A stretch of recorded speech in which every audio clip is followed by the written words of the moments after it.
Whether it's to build a passive income or to escape the 9-to-5 rat race, more and more people across the UK are turning to property investing and development as a way of making money work for them, not for them working for money. It sounds easy, but property is not a game for the faint-hearted, with hundreds of thousands, if not millions of pounds at stake. The rewards can be great, but if it goes wrong, it can go very, very wrong. You often need financial experience and knowledge to take that deal over the line. And that's where we come in.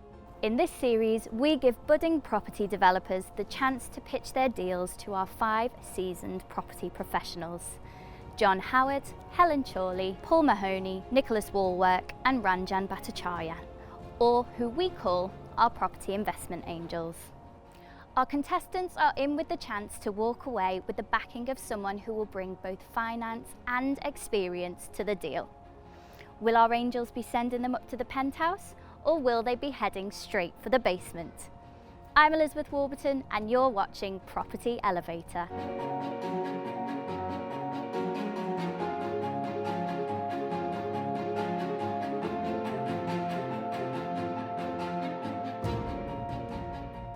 Welcome back to Series 2 of Property Elevator.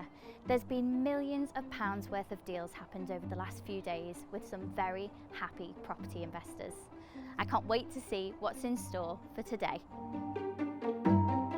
Just a little bit of feedback when presenting to investors. You're better off being conservative with numbers. You need me to put up 700 grand, yeah? So I guess my concern is more kind of the environment and the economic environment that we're in at the moment. If it was 2 straight floors and a loft, then you could have a lot of fun. Like you as a developer, I want to go in and create something and create that value, and I get a buzz out of that. Hi Dylan, welcome to the show. Hi Lizzie, thanks for having me. How are you doing? Yeah, very good, thank you. Feeling excited? Yeah, excited and a bit nervous. Good, don't be nervous. It's fine. Okay. They're all really lovely. Yeah. Tell us a little bit about the deal. It's a commercial property that I'm going to be converting into residential. Great. Yeah. And how much investment are you looking for today? I'm hoping for 330,000. In exchange of? So 40% equity. Okay, great. Yeah. Very nice. We're now off to Milton Keynes and Dylan is bringing this deal to us. I think it's a nursery at the moment, and he's looking to convert it potentially into yet another HMO, or I think splitting into houses, which would be quite interesting. Let's get him in. Dylan, thank you very much for coming in today. Tell us a bit about yourself and your background, and then about the deal you wish us to fund, please. My background is, I arrived 5 years ago in the country from South Africa, as I'm sure you can tell, not Australian. But so I arrived with £550 in my pocket and got on a train. I'd been an economics teacher in South Africa, and I arrived here and didn't have any jobs or accommodation sorted, and went around trying to find a room to live in, and no one wanted to rent to me because I just arrived in the country, didn't have credit history, didn't have any wages. But I managed to find a room eventually by walking into an estate agency after the second day, thinking I'd end up on the street, and there's a South African there. And I said to him, can I rent a room? He gave me a room.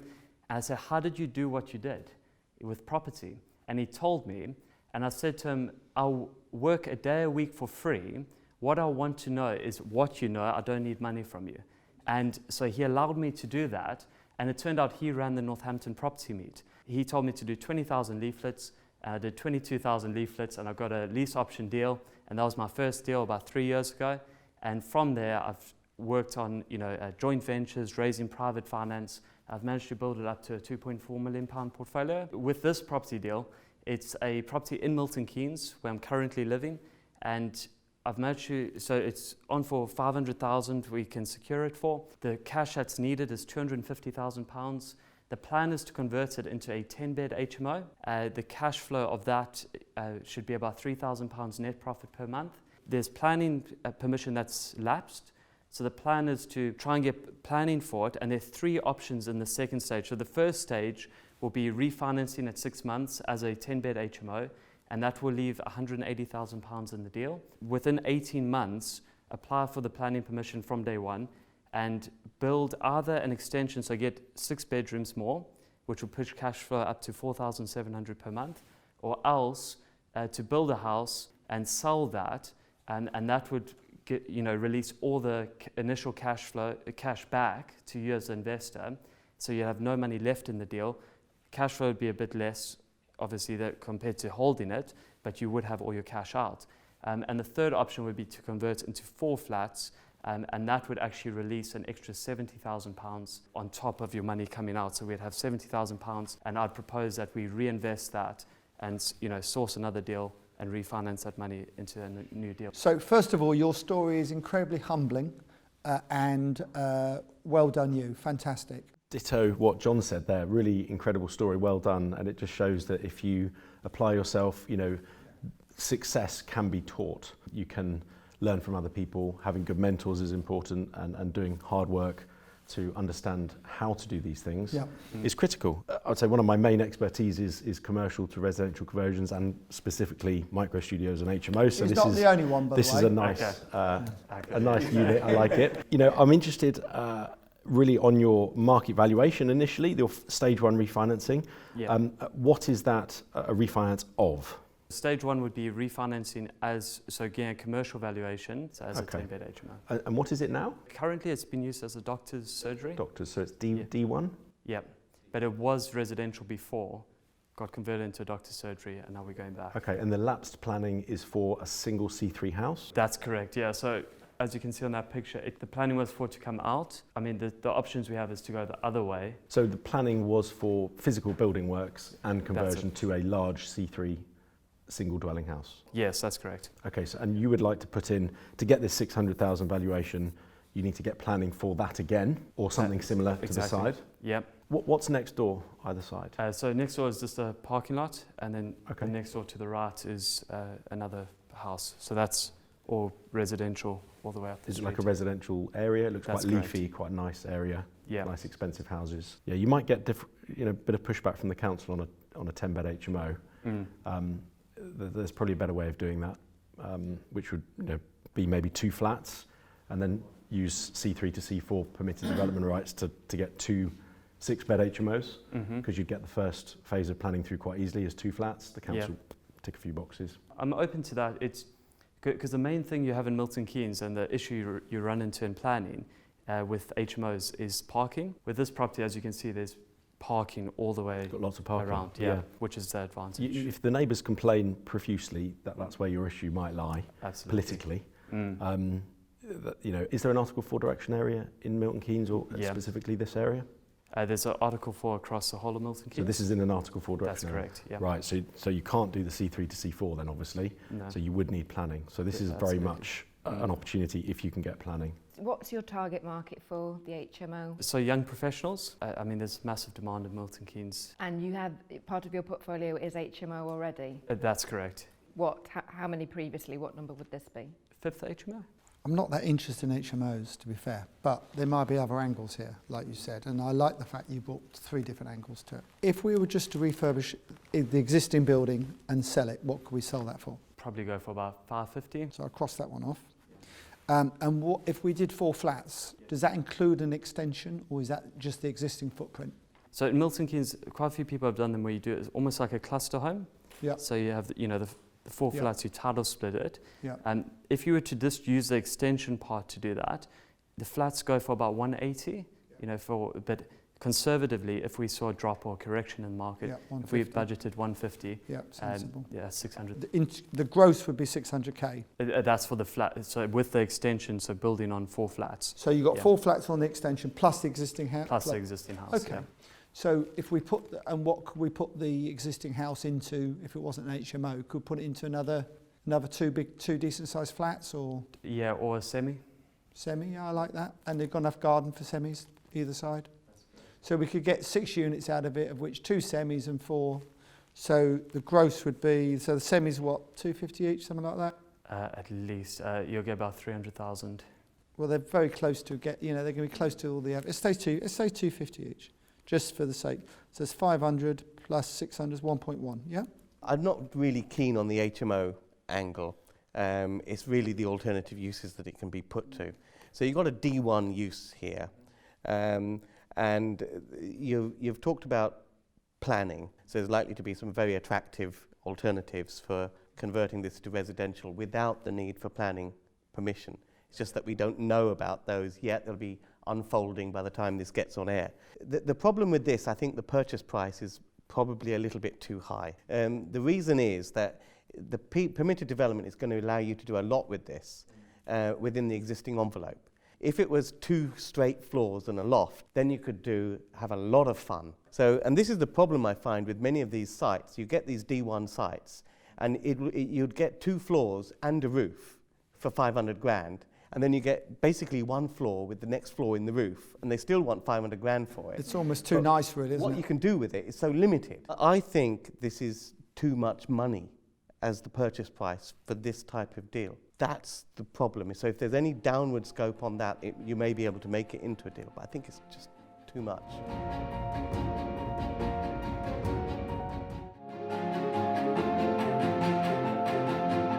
Yeah, I suppose just echoing what some of the guys have already said. The 500, has that been agreed? You said it was turned down at 550. Has he agreed 500? Yeah.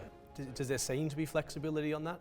Potentially, if we could, go through a bit quicker, but obviously from our point of view, we wouldn't want to, like as Ranjan said. Yeah, I think I agree with what Ranjan said so far as the margin just being a little bit tight. If you were buying this, if you were to turn it into 2 semis, it would be just the 2 semis. Is there another the existing property on top of that?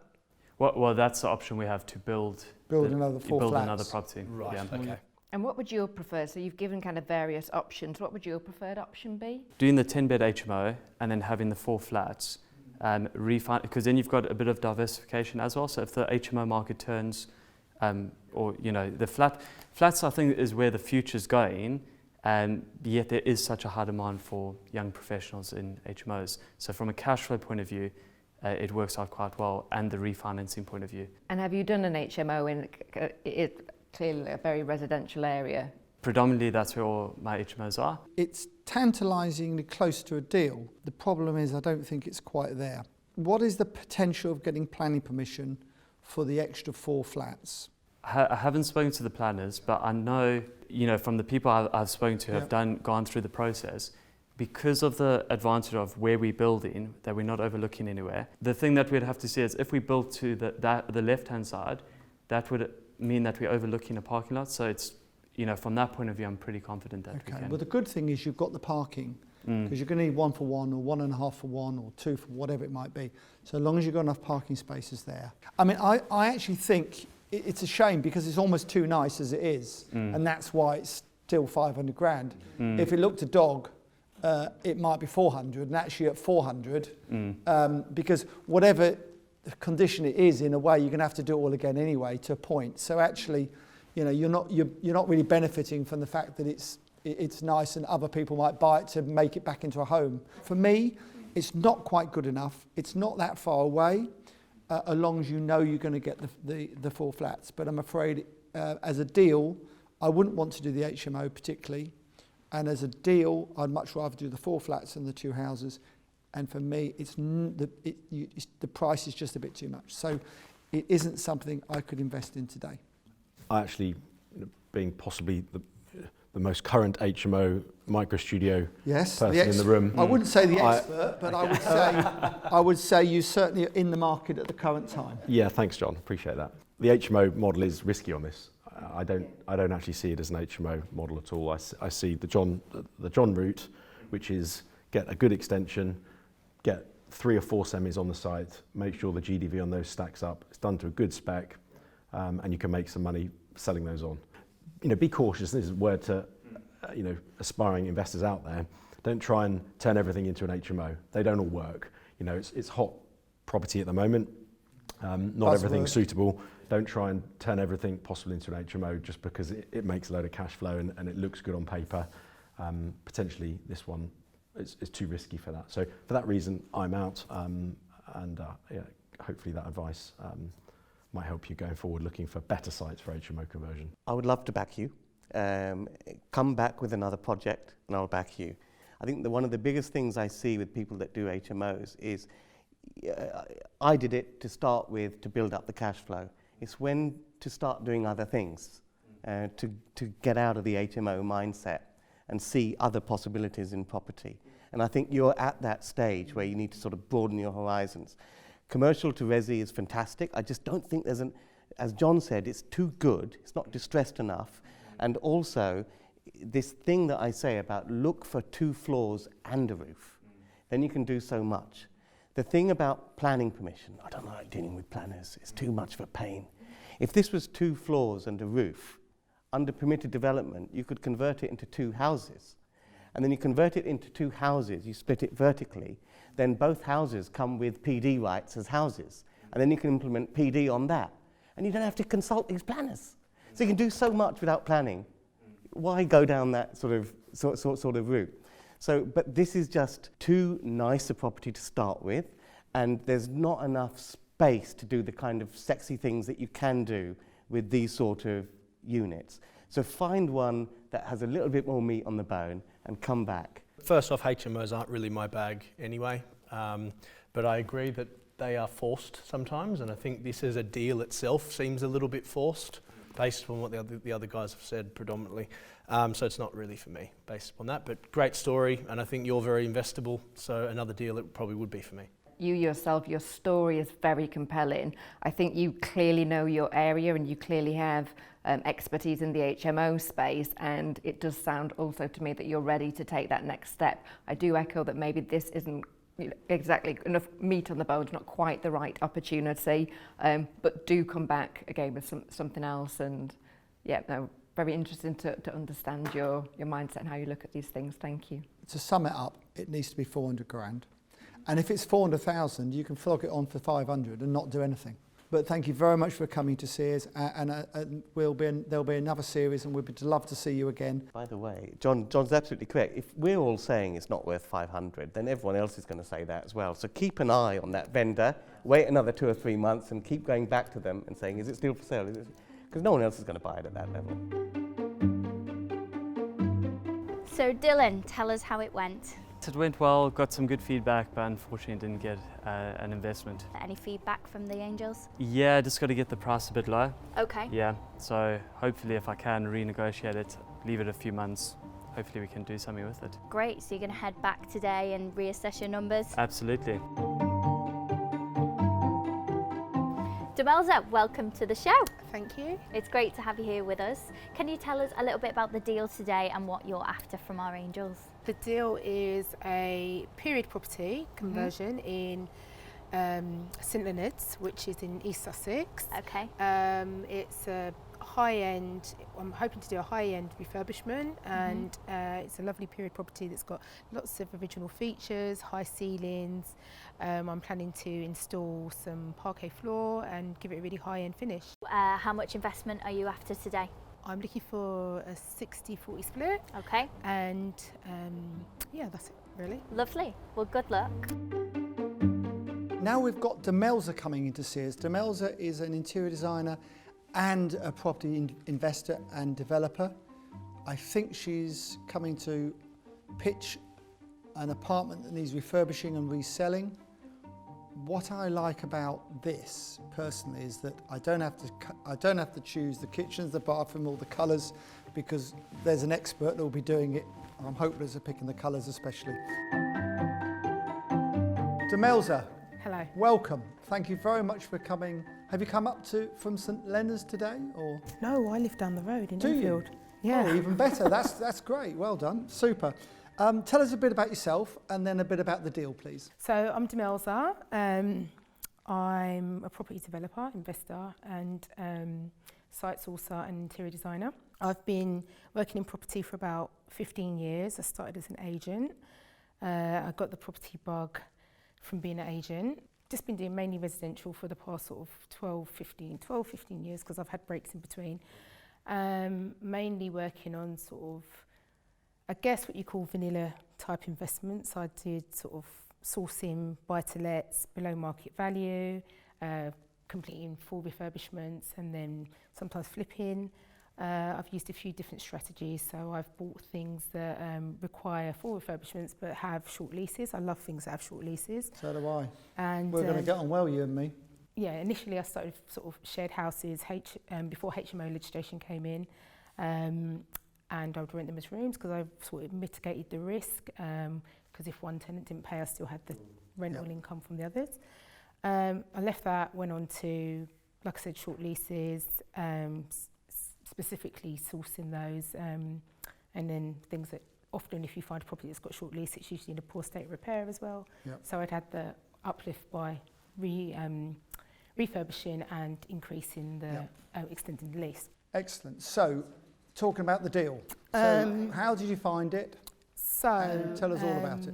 When we went into lockdown, I just sort of obviously thought I'd had this sort of plan at the beginning of the year. Sort of my plan is to sort of complete on 3 properties. I was sort of hoping to do a bit more commercial stuff, but I've been to Hastings a few years ago, and I quite liked the properties because they're quite substantial in size. There's a lot of period architecture that's really nice. Some people that I deal with, sort of finance people, they mentioned that they'd had a few clients that were looking in Hastings, St Leonard's again, and the area had really sort of taken off. I'd been down there 5 years ago.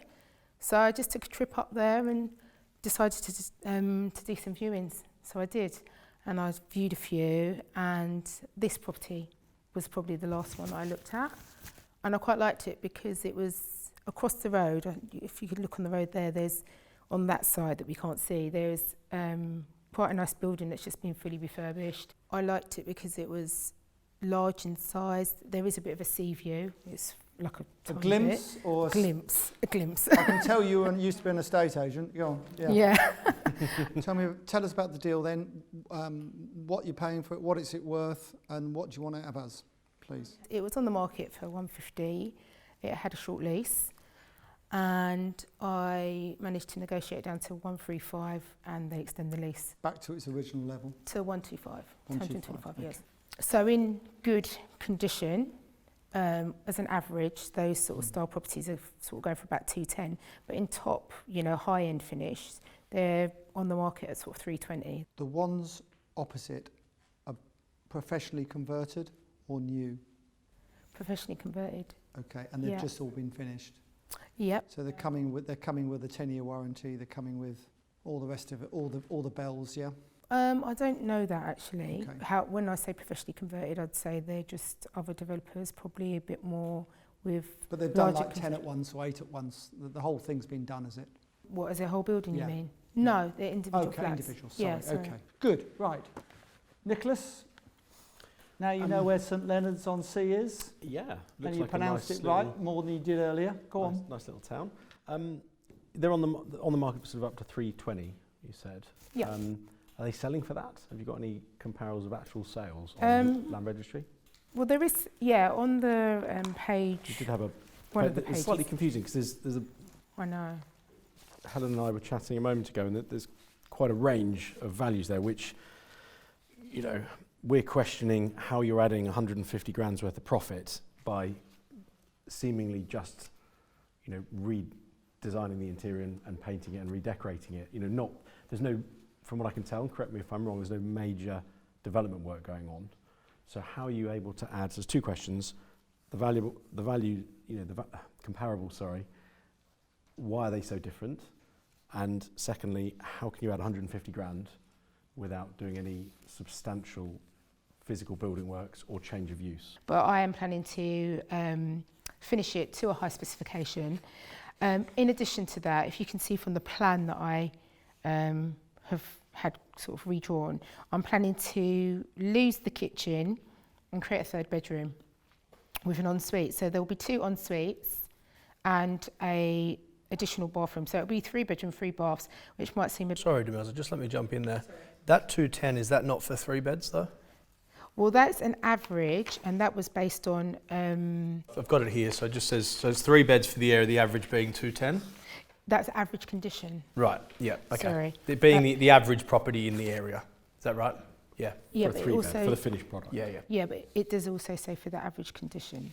Yeah, Yeah, fine, okay, yeah. No, that sorry. makes sense. Okay, if you go further on and you look at the comparables of what has actually sold recently, you can see that there's a 3-bed 8C, the Mount, which sold for 347, and that was recently. That was on the 3rd of this year. So just looking at the ones that you have there, the pictures, Is it fair to say that they are probably the top end of 3 beds in the area, the 325 and the 350? I would say that they are top end, but there are still some that are even more, you know. So just one concern that I would have there is, I assume you won't have the freehold in this building. No, it and won't the have outside of the freehold. building looks a bit warm. Yeah, it is definitely scruffy. Whereas they look quite nice. Yeah, that's fine. And I did sort of take that into consideration because I've spoken to the freeholder and he's quite a nice man. And he is quite happy to, have a little bit of a conversation about repainting the outside. On the square footage, you say it's a little bit smaller, but those are 1,033 square foot and 1,066. And the 1,066 is at 315,000. You know, and yours is 800 square foot, which is 20% less space. How much is that? It's 300, you know, £300 a foot, isn't it, basically? So you're knocking sort of, on the top one there, you're knocking 70 grand off that to get to a comparable for your size. And on the cheaper one, you know, you're knocking 63,000 off. So then you're down to 250,000 and 280,000 respectively for the value of your property. So I'm interested how you've got to 320 as your valuation. Is it gold-plated walls? With all due respect. No, it's fine, don't worry. I mean, I hear what you're saying, but I'm just also, I mean, there was the ones that were across the road, they've now been removed and they're obviously still going through the sales process. It probably would have been good to get, but they were selling at 320 directly across the road. So I'm using that as a bit of a benchmark. I mean, if I can slightly jump in your defence, it's 100%. It's almost 100% return on capital with the valuation you've given. So it's still a pretty decent return even if it sells at 250.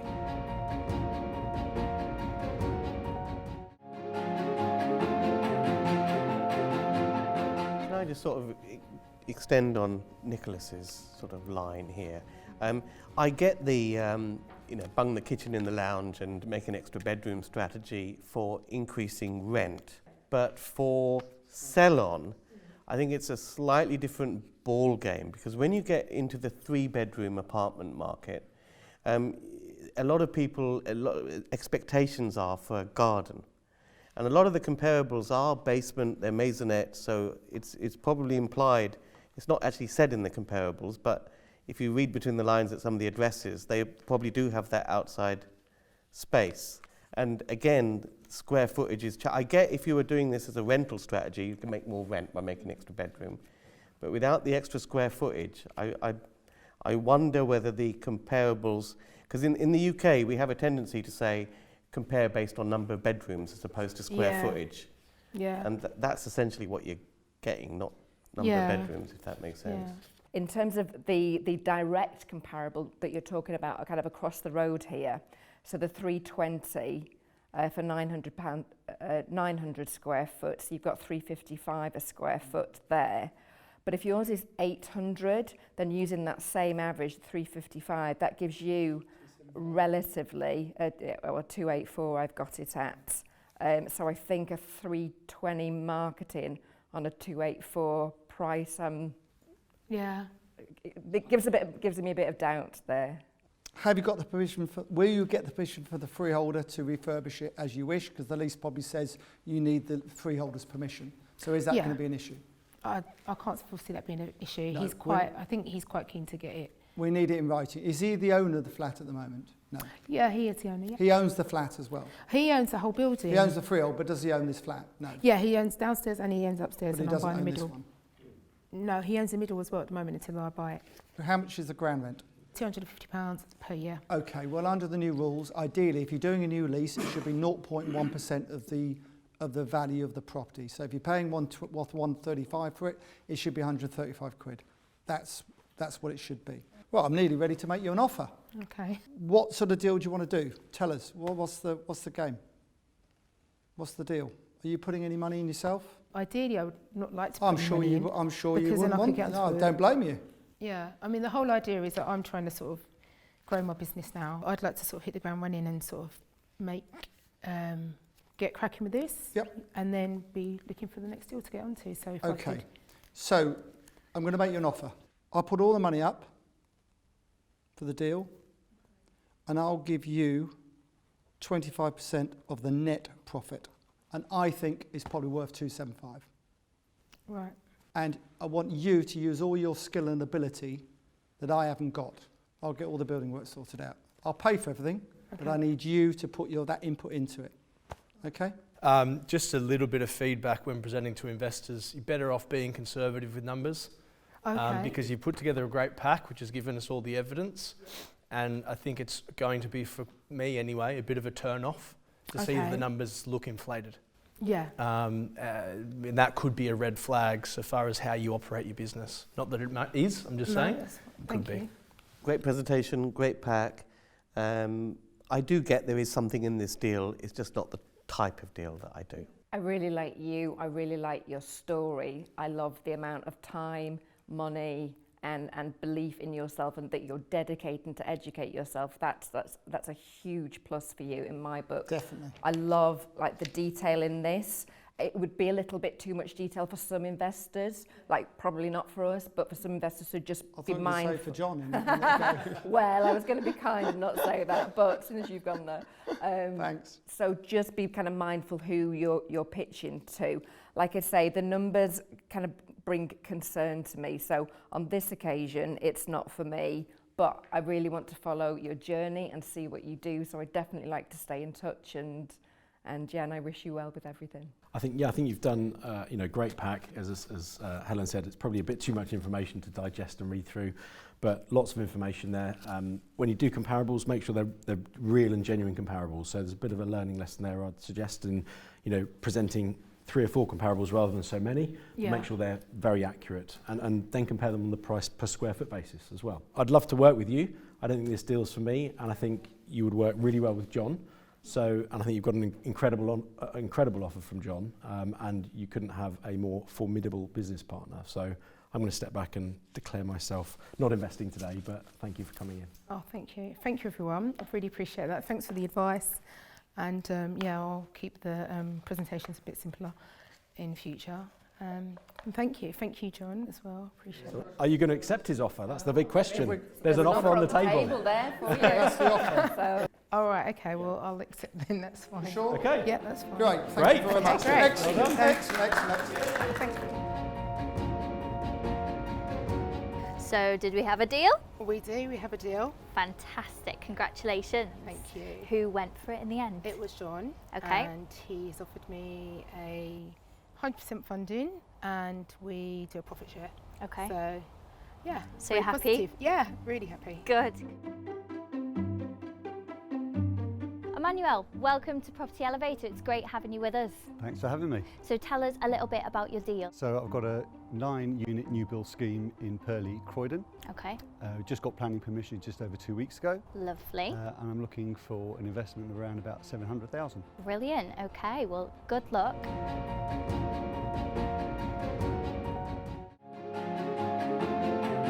Emmanuel is coming to see us. He is a developer and he's looking to fund this new development in Croydon. Shall we get him in and Yeah, Mate. see him on. get the measure of him? I think I recognise you from a TV show. You might Do have I? done. You might have done. I was on a TV show recently. Which show was that? It was a Rich House, Poor House. I was the poor house. I don't believe that for 1 minute. Tell us a bit about yourself, Emmanuel, and about the deal you've brought today for us to fund. I've been a property investor for about 25 years. Yep. Got quite a large property portfolio, and I've been developing different schemes all over London in the main. So the scheme we're talking about today is a scheme we've just got planning permission on a few weeks ago in Purley, Croydon. It's a 9-unit scheme, 7,163 square feet. It consists of 1 3-bedroom, 5 2-bedroom, 3 1-bedroom apartments. Some figures, please. Sure. So the purchase price is 1.1 million. Yep. The bill cost of 1.5 million, 1.45 million. The SIL, Section 106, and car club is 100,000. Yep. Contingency, 7% at 100,000. Purchase and exit fees, another 120,000. You've got finance at roughly 200,000. Yep. Total purchase and bill cost and contingency is 3,070,000. We're very conservative on the GDV, so I've given you a couple of handouts. There's 2 schemes literally in the next road. So you've got Russell Hill, which we've got another scheme in planning at the moment. which is in the next road, and it's selling for a much higher price per square foot. It's selling between 550 and 580. I've based all the figures on 515 per square foot. 515. 515. The blended build rate is about £202 a square foot. Profit on cost is 20% at 620,000 is the overall profit. 620. And what are you looking for from us today? Looking for an equity partner. Yep. The total equity required is 800,000. We'll put in 100,000. We're looking for an equity partner or number of for the balance of 700,000 for a 50% profit share. I don't know Croydon quite so well, but you know, to make 600 grand, putting 3 million in GDC to make 600 grand, I can make that by putting 700,000 or 800,000 in the Thames Valley, you know, on an office to resi conversion or something a little bit less. You very well can. So if you bear in mind, like What's most developers, most of these things take 12, 18 months to come to market.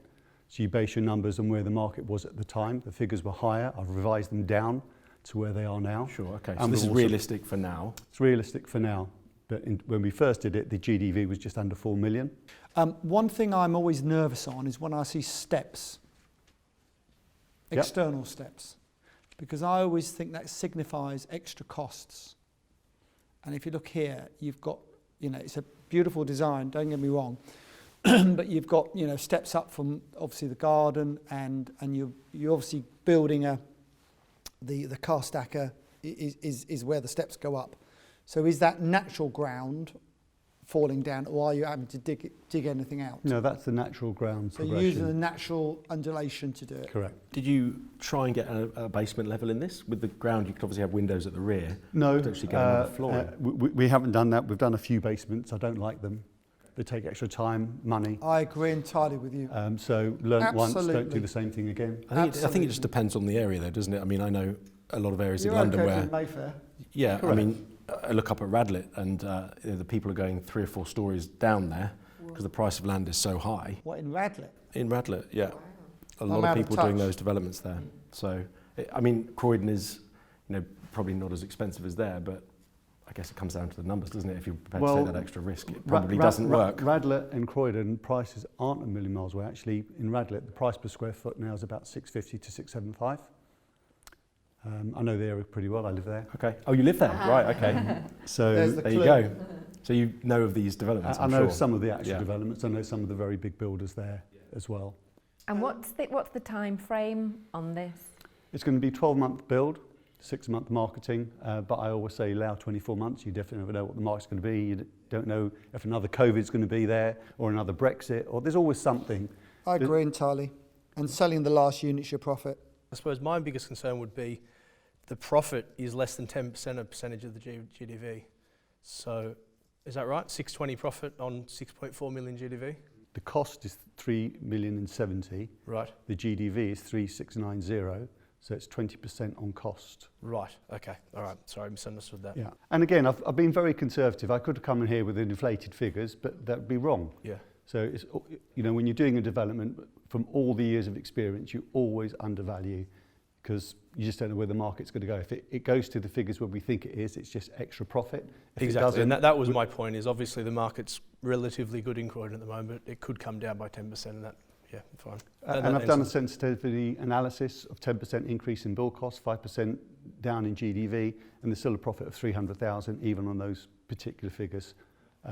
So, and again, it's not including the parking or the freehold, so there's a bit of movement in there at the same time. It's a beautiful scheme. I've seen some of the things you've done in the past, and you know, I know the calibre and the quality that you deliver. So, no, it's yeah, very interesting. It's like my jackets. I like things to be a little bit different. A little bit of flair. Like Unique. You've got all the flair I have not got. But what I have got and what I can bring to the table, I think, is a little bit of more realism perhaps to the deal, where you know you need in every partner you need to be different. So you know you've got the flair and the enthusiasm and the experience of doing these, and I can perhaps bring a bit more hard-nosed side to it, as it were. So I quite like that. I wanted to explore a little bit about the build costs. Yep. we've got this sort of timber frame and all that sort of stuff, but what about the groundworks? Because it does seem a sloping site and all of that. Has that all been... So again, we should have a firm design and build price in the next 7 to 10 days. And the indication, including the timber frame, is 1.45 million. And I'm hoping to shave a little bit off of that, but that's where it looks going to be. Plus the contingency of another 100,000, which we'll probably use. Takes you up to 1.55 million. I've put extra cost on the finance of 200,000. It won't be as much as 200,000. So there's movement in there to allow for any, so the build cost is plenty there. It's not really for me. I think for me personally, it's too much cash in for not enough return. I'm not saying it's not a good deal, because it's probably more for one of you guys than it is for me. So I'll withdraw first. I'm going to go quickly after, purely on the basis of the numbers, and I don't think I can add any value. I think you know exactly what you're doing. I like to go into deals where I can add the value, and that's the passion I have in property. Is like you as a developer, I want to go in and create something and create that value, and I get a buzz out of that. So I don't think I could get excited about the business aspect of it, because you've already nailed that and you've nailed the design. So yeah, unfortunately I won't be investing on this occasion, but it's a great site and I'm sure it'll be amazing. Thank you. See, this is right up my Strasse. Someone who knows what they're doing, someone who's got a proven track record, somebody whose numbers are sensible. My concern on it is the return on investment numbers in terms of the time frame. So the return on investment in terms of the 620 that we're looking at is 44% over 2 years. Well, it's actually 18 months, but I've said 2 years because I like to be conservative. You're right, Emmanuel, you're right. No, I like that, and Sensible. I like the exactly, you're conservative with that. That gives me much more kind of reassurance. So I guess my concern is more kind of the environment and the economic environment that we're in at the moment. If we look at kind of the downside with, and I love that you've done the sensitivity analysis, you're the first person that's been in here who's even mentioned that word those words other than me, so I absolutely love that. So let me help you on a couple of bits at the moment as well. Sure. So all the schemes that we build are in help to buy, or help to sell, should I say, in terms of the marketplace. So that's the first thing. So the amount of deposit somebody needs to put in is quite small. Right. Secondly, because of COVID, we are now in uncharted territories where interest rates are as low as they're ever going to be. I think this is a pretty good scheme. And Croydon, I don't know if you've seen some of the stuff, but it's the most searched after area to buy in the UK currently. Who's going to show their hand first? That might be yourself and Helen. Yeah, Ranjan's very quiet. I don't think Ranjan's in. I don't know, Ranjan. Let's hear what you think. I think I'm kind of torn here, because I'd love to work with you, and there are just a couple of things holding me back. One is that I'm not a new build type of person, so what I can add to the party, I'm not entirely sure. I've done a lot of property stuff, but I haven't done that much new build. It's mainly converting old stuff. The other thing that holds me back is the length of time that much money would have to be tied up into. It's not very long, Ranjan. It's 18 months, a couple of years. What do you expect on a I scheme haven't like finished that? my offer yet. I haven't finished what I'm saying yet. Haven't finished your offer? Oh, interesting. Oh, did I say that? Oh, I think you said offer. If someone wanted to come in, I would be willing to put up half of the money if the total profit share was, say, 60%, because I think we'd be putting in quite a lot. So if someone else wanted to come in and offer the other half, I'd be delighted to work with you on this project. I love the idea. I've got nothing to do with it, to be honest with you, because I'm up here with property and I've got too much to sell at the moment, probably than anything else. So the fact you know what you're doing and you're getting on with it, and I just need to turn up once a month for a cup of coffee with you and say, how's it going? You go, yeah, it's great. Schedule's going fine. I actually like that. I'm not a control freak. I'm a delegator, and that's how I've made my money, to be honest with you, most of the time, by delegating to people better than me, and you're certainly much better than me at something like this. I obviously know you and know of you, and I like what other people have said about you as well. For me, the problem with it is that the profit really, for me, isn't enough. And I'm not normally a greedy person, So you need me to put up 700 grand, yeah? I do. If you don't get investment today, do you have a alternative way of financing this site? I do. And what is that? Can you My share own that? money. Your own money, okay. Exactly. Yeah. Okay. And why don't you want to do that now? Why? Because cash is king and it gives me the ability to buy other stock, but also more importantly, if there's any shortfalls that the project needs propping up, that comes from me. So having cash in reserves is important for any investor or developer. I agree. I would be prepared to put up the 700k, but I would want 70% of the deal. What I'm looking at is, and I always look at kind of worst case scenario for me. So, you know, like I say, I've got my concerns about what's going to happen in the economy, and once we've got kind of supply side shocks and everything hitting the economy and the effect that that's going to be having on prices, particularly over the next, well, certainly kicking in from next year. So as an investor, you expect to get a certain return on your money. Yeah. So provided that return is given to you as the minimum, then if it exceeds that, so you take that as the first payment. I don't know that you're going to want to hit my hurdle rate. Which is? I'm really looking at 30%. Okay. Then you're right, we wouldn't hit that hurdle rate. I don't think Mahoney wants to do it with me. I think he likes you. I think the cost of the opportunity is a bit too rich, and it wouldn't certainly allow me to do another episode of the other programme. You'd be on the poorhouse side. I often say this, if you're not sure, you shouldn't invest. I'm afraid that's where I am. And that's the right decision. Yeah. And seeing as you're on your own, I'm out. Thank you. So Emmanuel, a very interesting turn of events there. It went really well. It was really nice pitching to my peers, different people from different perspective in property, investors, as well as property developers, and just getting their perspective and how they view a deal from another property professional. So yeah, I thought it went really well. Good, good. So what's your plan now with the property? Still going to develop it and build it, and we either use our funds or we have access to other potential investors, high net worth clients. I really wanted one of the angels, especially Helen or Ranjang. I've been following them for quite some time, so it would be nice to have worked with them. Yeah, okay, great. Well, best of luck with it and keep in touch and let us know how it goes. I will. Thanks. Thank you. Pleasure. Wow, another great day of deals and a lot of very happy angels and property developers. As always, not all the deals could be taken over the line today, but we hope that those who didn't make it have gone away with some great feedback and hopefully that little bit more confidence to make that next deal work. I'm Elizabeth Warburton and you've been watching Property Elevator.